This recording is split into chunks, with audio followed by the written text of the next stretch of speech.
Assalamu alaikum Kırgız elim, kandайсыңар? Bir туғандар жақсысыңарбы?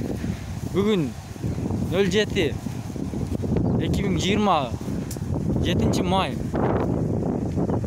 Мына кыргыздар жанагы Оренбург обласында калып кеткен кыргыздар. Кыскасы же ар эмес, же бери эмес боло албай орто жолдо калып кетти. Же аяк өтө албай атабыз, же бияка кете албай атабыз.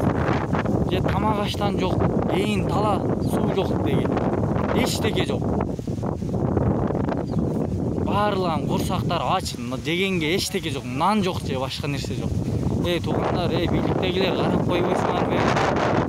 Биякта бир 80 адам бар, 80 адам бар, бийликтегилер. Биякта жата бербей карап койгулачы.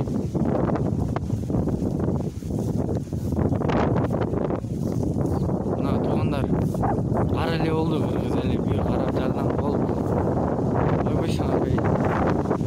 Катыштарын карагыла, эйин тала же аяк эмес, же бери эмес кете албайттарбы? Хостелде жаткандар да бар. Аякта жанагы аэропортто күткөндөр бар, канча бир. Хостелде 1,5-2 айдай жаткан адамдар бар. Бияка келгендер. Жанагы аэропортто бар 5-6 күн, 7-8 күн жаткандар дагы бар. Бүт бары чогулушуп келгендер. Келип биякта Оренбург шаарына келиштилер. Келгенде ошол жерден постон тосуп, же ар эмес, же бери эмес кете албай калгандар. Сууда жок, нанна жок, эчтеке жок. Талаада калдылар, кыргыз эли, талаада эле калып каргоолдулар го. Мына карагыласаңдар, мына. Биякта эжелер ыйлап атат, алып кеткиле деп.